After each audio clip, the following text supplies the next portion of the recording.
Stop, Mum. Stop. That's the flowering. For the first 12 years of her life, Eve had been given government-funded support to deal with her disability. Physiotherapy, speech training, all the things that would help her as an adult. Her parents pay their taxes. That's what you expect in return. But at the stroke of a pen, a letter in the post, it's all gone.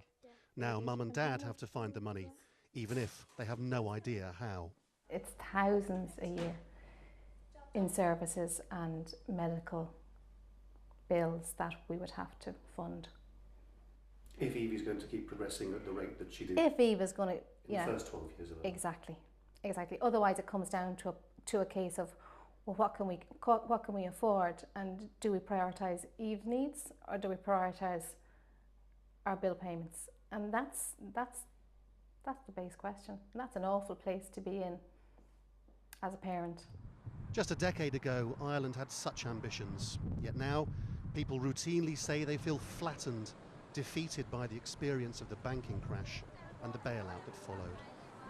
But the government would say the worst is over. 3 years on from the bailout, they insist Ireland is the first of the so-called peripherals, the poor countries in the Eurozone, to prove it has the fiscal discipline to stand on its own again. Well, I think the market ultimately gives the best assessment as to whether or not we are believed as a country. Just 2.5 years ago, the cost of borrowing 10-year Irish money was 15.5%. The cost of it at the moment is about 3.5%, lower than Italy, lower than Spain, lower than Portugal and Greece, obviously. And that's an example of the road we've travelled, that effectively our credit worthiness has been re-established by the international money markets. The government says austerity was necessary, but has it really worked? What exactly are the grounds for this new optimism when the country is in reality poorer rather than richer than it was when the crisis began?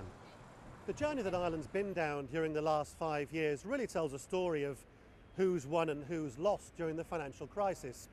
In 2008, when the American bank started to collapse, Ireland was running debts of around $67 billion. And yet during the course of the next 5 years, when the Irish bank started to collapse and had to be bailed out, that debt quadrupled and now stands at around $270 billion, or a full 123% of all the money that Ireland makes every year. And of course, all the austerity that was brought in still carries on. But because the Irish banks have been recapitalised, the government here says it's now prepared to loosen itself from the European Union and International Monetary Fund support and go it alone again. For months now, the men from the International Monetary Fund have been living on and off in this luxurious hotel. Every morning they've crossed the road to the Finance Ministry, looking at what they can cut from the budgets. The leaders of the union movement here stopped accepting invitations to meetings with the IMF and European Union. They say the bankers simply weren't listening. I'd say there are people who have been put in really to do a job essentially for the ECB and the EU, and I think they're people who are chosen not for their feelings or their concerns, you know, they're certainly not social democrats, let's put it that way. So they're put in to do a job, and the job essentially is just simply one tool is used, and that is the tool of fiscal consolidation. All the poverty the bank bailout created led to a particular crushing realisation for Ireland's young, that like generations before, 30% youth unemployment and low wages were causing many of the brightest to have to emigrate. People like Dan with a master's degree in public affairs whose job in an NGO is at risk. Or Ewan, an English graduate, now on a 0 hours contract in a superstore. Or Moira with a degree in fine art and who's a graphic designer. She's unemployed. And in Ireland in 2013, you shouldn't be sick, you shouldn't be old, you shouldn't be poor, or you shouldn't be young.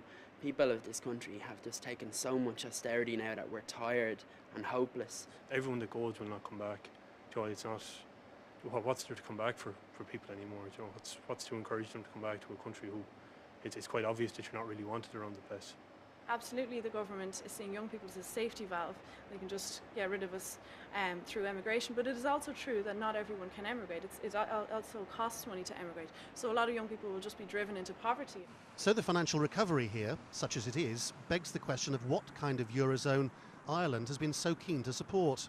The central bank here has been recapitalised. Ireland has plenty of international buyers happy to service its debts, yet apparently the money no longer exists to help a disabled 12-year-old girl.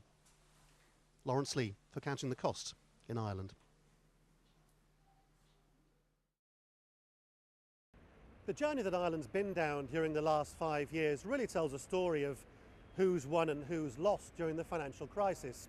In 2008, when the American bank started to collapse, Ireland was running debts of around $67 billion.